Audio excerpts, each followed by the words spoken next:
Filsafat burung mencakup berbagai pemikiran dan interpretasi tentang kehidupan dan pengalaman burung dalam konteks filosofis. Beberapa tema yang mungkin dibahas dalam filsafat burung meliputi 1. Kebebasan dan keterbatasan. Bagaimana burung merasakan kebebasan terbang dan keterbatasan dalam habitat alaminya? Apakah ada analogi filosofis yang dapat ditarik dari pengalaman burung tentang kebebasan dan keterbatasan? Pertanyaan tentang bagaimana burung merasakan kebebasan terbang dan keterbatasan dalam habitat alaminya membuka diskusi yang menarik dalam filsafat burung. Dengan kemampuan terbangnya, memiliki akses ke dimensi ruang yang sangat berbeda dari manusia, mereka dapat menjelajahi langit. Mengatasi hambatan fisik yang sulit bagi manusia, sensasi kebebasan yang mungkin dirasakan oleh burung ketika mereka terbang bebas di langit bisa menjadi sumber inspirasi filosofis. Namun demikian, kebebasan burung juga memiliki keterbatasan yang unik. Meskipun mereka bisa terbang bebas, mereka masih harus berurusan dengan hukum alam seperti cuaca, bahaya, dan keterbatasan makanan dan habitat. Ini memberi mereka pengalaman tentang keterbatasan yang tidak dapat dihindari. Bahkan dalam kebebasan penuh mereka, analogi filosofis yang bisa ditarik dari pengalaman burung tentang kebebasan dan keterbatasan adalah bahwa kebebasan sejati tidak selalu berarti kebebasan dari segala keterbatasan, tetapi kadang-kadang tentang bagaimana kita berurusan dengan keterbatasan itu. Sama halnya dengan manusia. Meskipun kita memiliki kebebasan untuk membuat pilihan, kita juga terbatas oleh batasan alam, sosial, dan pribadi. Mencari cara untuk memanfaatkan kebebasan dalam keterbatasan dapat menjadi tema filosofis yang mendalam, yang dapat diterapkan pada berbagai aspek kehidupan manusia. 2. Bagaimana burung berinteraksi dengan alam sekitarnya, dan apa yang dapat kita pelajari dari hubungan mereka dengan lingkungan. Burung berinteraksi dengan alam sekitarnya melalui berbagai cara yang mencerminkan keterhubungan yang dalam antara makhluk hidup dan lingkungan. Beberapa cara burung berinteraksi dengan alam dan pelajaran yang dapat kita ambil dari hubungan mereka dengan lingkungan antara lain. Pencarian makanan. Burung aktif mencari makanan dalam lingkungan mereka, memanfaatkan berbagai sumber daya alami seperti biji-bijian, buah-buahan, serangga, dan ikan. Mereka membantu dalam penyebaran benih tanaman dan menjaga keseimbangan ekosistem dengan mengendalikan populasi serangga. Berkembang biak. Burung menggunakan lingkungan alaminya untuk berkembang biak.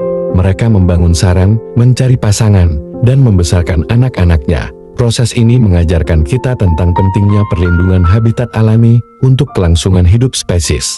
Peran dalam ekosistem. Burung memiliki peran penting dalam menjaga keseimbangan ekosistem. Beberapa burung, seperti burung pemangsa, membantu mengendalikan populasi hama. Sementara itu, burung pemakan nektar membantu dalam penyerbukan tanaman. Indikator kesehatan lingkungan. Kehadiran dan aktivitas burung dapat menjadi indikator kesehatan lingkungan.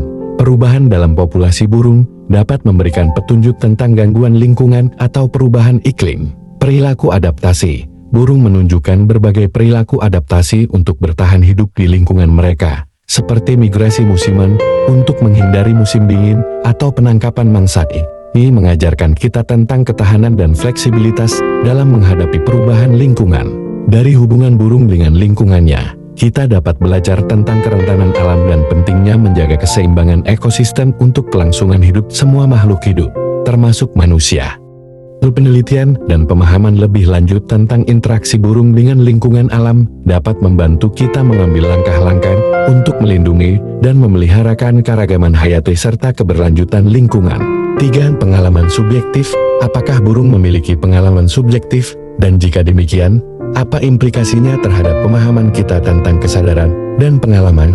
Pertanyaan apakah burung memiliki pengalaman subjektif adalah subjek kontroversial dalam studi tentang kesadaran hewan. Beberapa ahli percaya bahwa burung mungkin memiliki bentuk kesadaran yang sederhana, yang memungkinkan mereka merasakan dunia di sekitar mereka secara subjektif. Namun, ini sulit untuk dibuktikan secara definitif karena sulit bagi manusia untuk memahami atau mengukur pengalaman subjektif makhluk lain.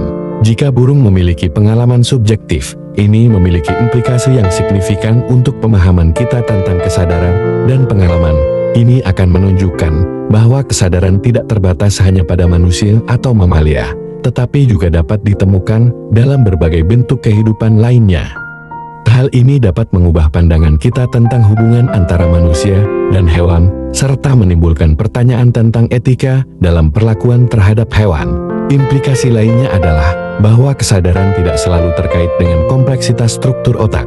Meskipun burung memiliki otak yang jauh lebih sederhana daripada manusia, kemungkinan memiliki pengalaman subjektif akan menunjukkan bahwa kesadaran tidak bergantung pada struktur otak yang kompleks. Hal ini dapat merangsang penelitian lebih lanjut tentang sifat kesadaran dan pengalaman dalam berbagai bentuk kehidupan.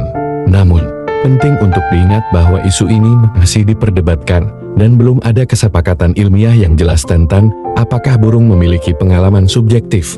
Perdebatan ini akan terus berkembang seiring dengan penelitian lebih lanjut dalam bidang neuroscience dan etologi. 4. Migrasi dan perjalanan.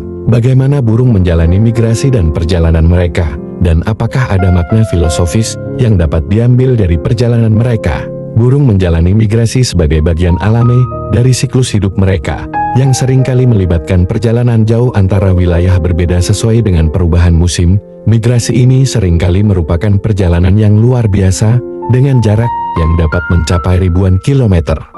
Ada beberapa cara bagaimana burung menjalani migrasi dan perjalanan mereka.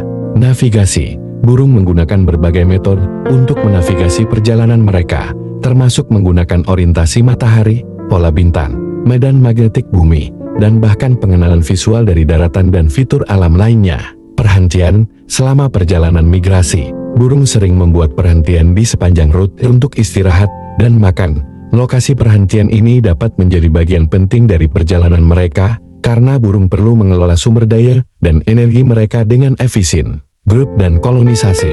Beberapa spesies burung melakukan migrasi secara berkelompok atau dalam koloni besar. Ini dapat memberikan perlindungan dan keamanan tambahan selama perjalanan, serta memungkinkan pertukaran informasi tentang kondisi lingkungan dan rute migrasi.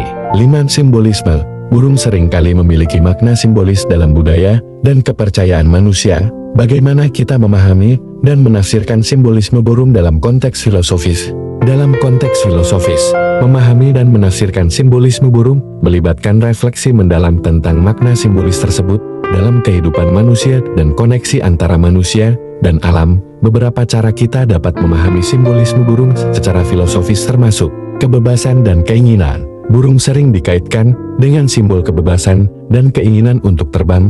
Dalam konteks filosofis, simbolisme ini dapat diinterpretasikan sebagai aspirasi manusia untuk kebebasan, pencarian keinginan, dan pembebasan dari keterbatasan. Koneksi dengan alam. Simbolisme burung juga mencerminkan koneksi manusia dengan alam dan kehidupan liar.